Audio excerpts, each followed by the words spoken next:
എല്ലാവർക്കും നമസ്കാരം. ഞാൻ സരിത മഹേശ്വരൻ. ഇന്ന് ശ്രീകൃഷ്ണവിലാസ മഹാകാവ്യത്തിൻ്റെ 6ാമത്തെ സർഗത്തിലെ 67, 68, 69 എന്നീ 3 ശ്ലോകങ്ങളാണ് നമ്മൾ പഠിക്കാൻ പോണത്. 3 ശ്ലോകത്തിലും അനുഷ്ടുപ്പ് വൃത്തം തന്നെയാണുള്ളത്. വളരെ ലളിതമായിട്ടുള്ള വർണ്ണനകളാണ് ഇവിടെ കഴിഞ്ഞ ദിവസം പറഞ്ഞു നിർത്തിയത്. കഠിനമായിട്ടുള്ള മഴ പെയ്യാണ്. എല്ലാവരും കൂടി ഗുഹയിൽ കയറിയിരുന്നു.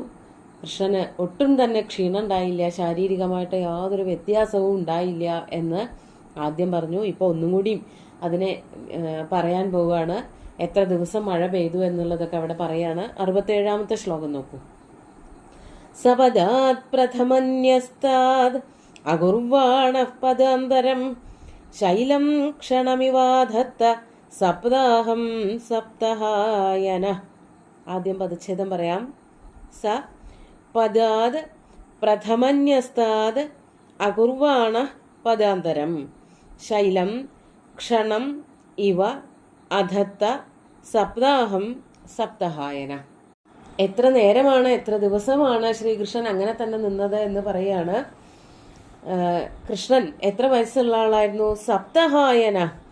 സപ്തഹായന എന്ന് പറഞ്ഞാൽ സപ്തവർഷ അല്ലെങ്കിൽ സപ്തവയസ്ക എന്നൊക്കെ അർത്ഥം. അതായത് 7 വയസ്സേ ഉണ്ടായിരുന്നുള്ളൂ. അപ്പോൾ ആ 7 വയസ്സുകാരനായിട്ടുള്ള ബാലകനായിട്ടുള്ള ശ്രീകൃഷ്ണൻ, സപ്തഹായനസ, അങ്ങനെയുള്ള ശ്രീകൃഷ്ണൻ എന്താണ് ചെയ്തത്? പ്രഥമന്യസ്താത് പദാത് പദാന്തരം അകുർവാണ്. പ്രഥമന്യസ്താത് പദാത്. പ്രഥമന്യസ്തം എന്ന് പറഞ്ഞാൽ ആദ്യം എടുത്തു വച്ചതായ ആ കാലിൽ നിന്നും, അതായത് എടുത്തു വയ്ക്കുക എന്നുള്ളത് കൊണ്ട് അവിടെ ഉദ്ദേശിക്കുന്നത് എങ്ങനെയാണോ പർവ്വതം എടുത്ത് ഉയർത്തി നിന്നപ്പോൾ കാല് വച്ചിരുന്നത് അതിൽ നിന്ന് അല്പം പോലും മാറിയില്ല, മാറ്റി വച്ചില്ല എന്നാണ് ഉദ്ദേശിക്കുന്നത്. അതാണ് പ്രഥമന്യസ്താത്. പർവ്വതം പൊക്കിയ ആ ദിവസം എങ്ങനെയാണോ നിന്നത് അതിൽ നിന്ന് മാറാതെ പദാന്തരം അകുർവാണ്. മറ്റൊരു ഭാഗത്തേക്ക് കാലൊന്ന് മാറ്റി വെക്കേ, കാലൊന്ന് ചെരിച്ചു വെക്കേ അല്ലെങ്കിൽ മടക്കി പിടിക്കേ ഒന്നും ചെയ്യാതെ ഒരു ക്ഷീണവും ഭഗവാന് തോന്നിയില്ല. അതുകൊണ്ടാണ് കാലിന്റെ ആ ഒരു വെപ്പിന് പോലും മാറ്റം വരുത്തിയില്ല എന്ന് കവി പറയണത്. അതാണ് പദാന്തരം അകുർവാണ്. ശൈലം അങ്ങനെ മാറ്റാതെ കണ്ട് അങ്ങനെ തന്നെ നിന്നുകൊണ്ട് ശൈലം പർവ്വതത്തിനെ, ആ ഗോവർദ്ധന പർവ്വതം എത്ര ദിവസം ഏറ്റിരുന്നു? സപ്താഹം ക്ഷണമിവ അധത്ത. സപ്താഹം എന്ന് പറഞ്ഞാൽ 7 ദിവസം. എല്ലാവർക്കും അറിയണ ഒരു വാക്കാണ് സപ്താഹം എന്നുള്ളത്.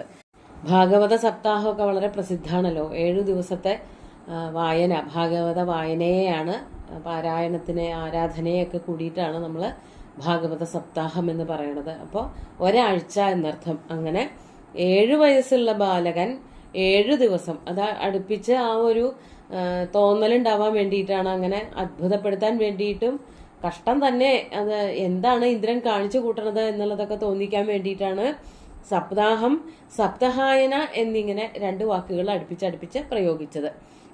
ആ 7 ദിവസം അവരെ സംബന്ധിച്ചിടത്തോളം അല്ലെങ്കിൽ ശ്രീകൃഷ്ണനെ സംബന്ധിച്ചിടത്തോളം വേഗം കഴിഞ്ഞുപോയി.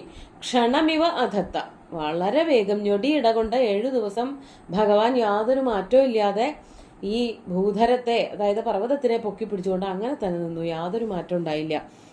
7 ദിവസങ്ങൾ ഇങ്ങനെ കടന്നുപോയി എന്നല്ലാതെ ഭഗവാന്റെ ആ പ്രവൃത്തിയിൽ ഒരു വ്യത്യാസം, മറ്റുള്ളവരുടെ മുമ്പിൽ ഒരു ക്ഷീണം തോന്നല് അല്ലെങ്കിൽ അവർക്ക് കൃഷ്ണന് വയ്യാണ്ടായോ എന്നൊന്നും തോന്നാനുള്ള ഇട പോലും ഉണ്ടായില്ല എന്നുള്ളത് സൂചിപ്പിക്കാനാണ് ക്ഷണം എന്ന് പറഞ്ഞത്.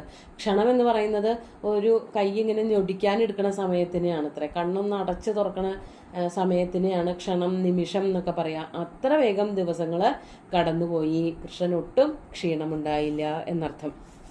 എന്നിട്ട് 68ാമത്തെ ശ്ലോകത്തിൽ എന്താ പറയണത് എന്നാണെങ്കിൽ മഴ തോറ്റു പിന്മാറുന്നത്, അതാണ് അടുത്തതായിട്ട് കുറച്ച് ശ്ലോകങ്ങളെ കൊണ്ട് വർണ്ണിക്കുന്നത്. ആദ്യം 68ാമത്തെ ശ്ലോകം നോക്കൂ. ശാന്താ സതതയാ വൃഷ്ട്യാ സർവേ സംവർത്തതോ യദാ ഉപേത്യോപത്യകാൻ തസ്യ ഭൂധരസ്യ വിശശ്രമു. ഇവിടെ ആദ്യം പദച്ഛേദം നോക്കാം.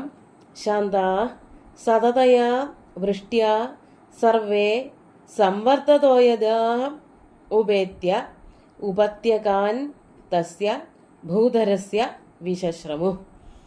എന്താണ് മേഘങ്ങൾ എന്താ ചെയ്തത് എന്ന് ഒരു അലങ്കാര പ്രയോഗത്തോട് കൂടിയിട്ട് ഒന്ന് ധ്വനിപ്പിച്ച് പറയാണ്. അതിൽ നിന്ന് വാച്യായിട്ട് എന്താണ് പറയണത്, എങ്ങനെയാണ് അതിനെ വ്യംഗ്യാർത്ഥത്തിലേക്ക് എടുക്കേണ്ടത് എന്നുള്ളത് ഭംഗിയായിട്ട് അവതരിപ്പിച്ചിട്ടുണ്ട്. ഈ സംവർത്തതോയതങ്ങൾ എന്ന് പറഞ്ഞാൽ പുഷ്കലാവർത്തകങ്ങളെ പോലെയുള്ള ഭീമൻ മേഘങ്ങൾ, ധാരാളം വെള്ളം ഉൾക്കൊള്ളുന്നവയായിട്ടുള്ള വലിയ വലിയ മേഘങ്ങളാണ്. ആ മേഘങ്ങള് സംവർത്തതോയത സർവേ, അങ്ങനത്തെ എല്ലാ മേഘങ്ങളും തന്നെ എന്തായി തീർന്നു? വൃഷ്ട്യാ സതതയാ വൃഷ്ട്യാ ശാന്ത. സതതയാ എന്ന് പറഞ്ഞാല് ഇടതടവില്ലാതെ പെയ്തത് കൊണ്ട് 7 ദിവസം ഒരു മുടക്കവും ഇല്ലാതെ ഒരു നിർത്തലുമില്ലാതെ കഠിനമായിട്ട് പെയ്തുകൊണ്ടിരുന്നു. അങ്ങനെ പെയ്തതോട് കൂടിയിട്ട് അവസാനം എന്തായി? ശാന്ത, മേഘങ്ങളൊക്കെ ശാന്തരായി തീർന്നു. അതായത് അതിലുള്ള വെള്ളങ്ങൾ മുഴുവനും പെയ്തു തോർന്നു. അതായത് ശരിക്കും പെയ്തു തോർന്നാൽ പിന്നെ അവിടെ മേഘം ഉണ്ടാവില്ല. പക്ഷെ മേഘങ്ങൾ ഉൾക്കൊള്ളുന്ന വെള്ളം പെയ്തു തോർന്നാൽ പിന്നെ മേഘങ്ങൾ അവിടെ ബാക്കി ഉണ്ടാവും എന്നാണ് പഴയ നമ്മുടെയൊക്കെ സങ്കല്പം. അപ്പോ അങ്ങനെ ശാന്തന്മാരായിട്ടുള്ള ശാന്ത സ്വഭാവികളായി തീർന്ന തോയതങ്ങൾ അവസാനം എന്ത് ചെയ്തു? തോറ്റു. മഴ പെയ്ത് തോറ്റു. ഇവരെ തോൽപ്പിക്കാൻ പറ്റിയില്ല, അവര് സ്വയം തോറ്റു. അവര് തസ്യ ഭൂധരസ്യ ഉപത്യകാൻ ഉപേത്യ, തസ്യ ഭൂധരസ്യ, ആ പർവ്വതത്തിന്റെ തന്നെ, അതായത് ഗോവർദ്ധന പർവ്വതത്തിന്റെ തന്നെ ഉപത്യകാൻ ഉപേത്യ, ഉപത്യകം അല്ലെങ്കിൽ ഉപത്യകാൻ എന്ന് പറഞ്ഞാല് അടിവാരം എന്നർത്ഥം. അധിത്യക എന്ന് പറഞ്ഞാൽ മുകൾ ഭാഗം, ഉപത്യക എന്ന് പറഞ്ഞാല് താഴ്ഭാഗം. അതായത് അതിന്റെ താഴ്വരയിൽ അതിന്റെ അടിവാരത്തിൽ എവിടെയൊക്കെയോ പോയിരുന്നിട്ട് ഉപത്യകാൻ ഉപേത്യ വിശ്രമു, മേഘങ്ങളൊക്കെ അവിടെ എവിടെയൊക്കെയോ പോയിരുന്ന് വിശ്രമിച്ചു. കുറേ ദിവസമായിട്ട് പണിയെടുത്തുകൊണ്ടിരിക്കുന്ന ആൾക്കാർക്ക് വയ്യാണ്ടയായിട്ട് വിശ്രമിക്കണ പോലെയാണ് വായിച്ചാൽ തോന്നുക. മേഘങ്ങള് സ്ഥിരമായിട്ട് പെയ്തത് കൊണ്ട് അവരുടെ കയ്യിലുള്ള എല്ലാ വിഭവങ്ങളും തീർന്നു. മഴ വെള്ളം മുഴുവനും താഴത്തേക്ക് പെയ്ത് തോർന്നു കഴിഞ്ഞു. ഇനി മേഘങ്ങൾക്ക് എന്താ ചെയ്യാനുള്ളത്? ഒന്നുമില്ല. അപ്പൊ അവര് പോയിട്ട് വിശ്രമിച്ചു. 7 ദിവസം തുടർച്ചയായി പണിയെടുത്ത മേഘങ്ങൾക്ക് ക്ഷീണമായിട്ട് ആ പർവ്വതത്തിനെ തന്നെ, അതായത് ഗോവർദ്ധന പർവ്വതത്തിനെ തന്നെ ആശ്രയിക്കേണ്ടി വന്നു. ഈ പർവ്വതത്തിനെ ആശ്രയിച്ചിട്ടാണ് ഗോപന്മാരും പശുക്കളും ശ്രീകൃഷ്ണനും, അതായത് ബാക്കി എല്ലാവരും താമസിക്കുന്നത്. തൽക്കാലത്തേക്ക് 7 ദിവസത്തേക്ക് അവിടെയാണ് താമസിച്ചത് എങ്കിൽ ഈ പറഞ്ഞ മേഘങ്ങൾക്കും അവസാനം ഈ പർവ്വതത്തിനെ തന്നെ ആശ്രയിക്കേണ്ടതായിട്ട് വന്നു. ആ പർവ്വതത്തിന്റെ അടിവാരങ്ങളിൽ സാനുക്കളിൽ എവിടെയൊക്കെയോ പോയിരുന്ന മേഘങ്ങൾ വിശ്രമിച്ചു എന്ന് വാച്യമായിട്ട് പറയാണ്. അതിന്റെ അർത്ഥം മഴ തോർന്നു, മേഘങ്ങളൊക്കെ പോയി എന്നർത്ഥം. മേഘങ്ങളെന്നും കാണാനില്ലാതെയായി എന്നാണ് കവി വർണ്ണിക്കാൻ. വാച്യമായിട്ട് അതല്ല വർണ്ണിച്ചിരിക്കുന്നതെങ്കിലും വ്യംഗ്യം ഇതാണ്. മഴ തോർന്നു, അവർക്കൊക്കെ ക്ഷീണായി, ഓരോ ദിക്കിൽ പോയി വിശ്രമിച്ചു എന്ന് പറയുമ്പോൾ മുഖ്യമായിട്ടുള്ള പ്രവൃത്തി എന്താണോ ചെയ്തുകൊണ്ടിരുന്നത് അത് അവസാനിച്ചു എന്നർത്ഥം. നമുക്ക് 69ാമത്തെ ശ്ലോകം കൂടി നോക്കാം. സമാപ്ത്യാ ജലസത്വസ്യ സർവേ വിരളവിദ്യുത വ്രീളയേവ പയോവാഹ ഗർജിതം പരിതത്യജു. ഇവിടെ മേഘങ്ങളുടെ തന്നെ വർണ്ണനയാണ്. ആദ്യം പദച്ഛേദം പറയാം. സമാപ്ത്യാ ജലസത്വസ്യ സർവേ വിരളവിദ്യുത വ്രീളയാ ഇവ പയോവാഹ ഗർജിതം പരിതത്യജു. വ്രീളയേവ എന്നുള്ളൊരു ദിക്കിൽ മാത്രമേ പദച്ഛേദം ചെയ്യാനുള്ളൂ. ഇവിടെ മേഘങ്ങളുടെ കയ്യിൽ അവരുടെ സ്വത്ത് അല്ലെങ്കിൽ വിഭവം എന്നൊക്കെ പറയണത് വെള്ളമാണല്ലോ.